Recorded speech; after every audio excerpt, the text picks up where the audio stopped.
أعوذ بالله من الشيطان الرجيم. بسم الله الرحمن الرحيم.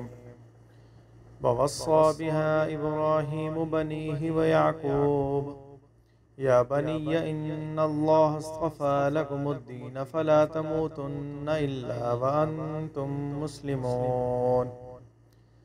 أم كنتم شهداء إذ حضر يعقوب الموت إذ قال لبنيه ما تعبدون من بعدي قالوا نعبد إلهك وإله آبائك إبراهيم وإسماعيل وإسحاق إلها واحدا ونحن له مسلمون. تلك أمة قد خلت لها ما كسبت ولكم ما كسبتم ولا تسألون عما كانوا يعملون. وقالوا كونوا هودا أو نصارى تهتدوا قل بل ملة إبراهيم حنيفا وما كان من المشركين. قولوا آمنا بالله وما أنزل إلينا وما أنزل إلى إبراهيم وإسماعيل وإسحاق ويعقوب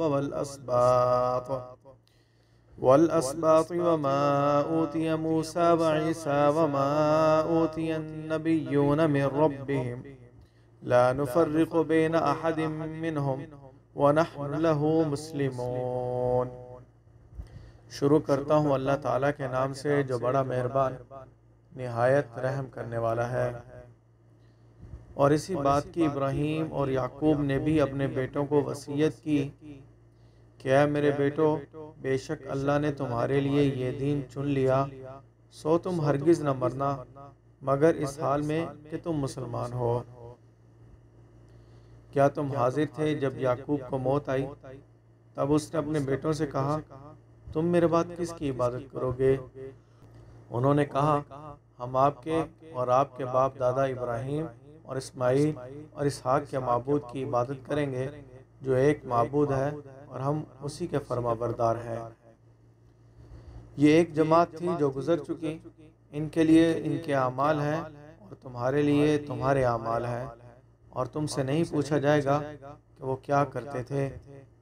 اور کہتے ہیں کہ یہودی یا نصرانی ہو جاؤ تاکہ ہدایت پاؤ.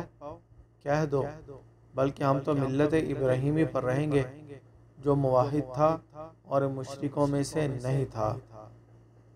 کہہ دو ہم اللہ پر ایمان لائے اور اس پر جو ہم پر اتارا گیا اور جو ابراہیم اور اسماعیل اور اسحاق اور یعقوب اور اس کی اولاد پر اتارا گیا اور جو موسیٰ اور عیسیٰ کو دیا گیا اور جو دوسرے نبیوں کو ان کے رب کی طرف سے دیا گیا. ہم کسی ایک میں ان میں سے فرق نہیں کرتے اور ہم اسی کے فرما بردار ہیں.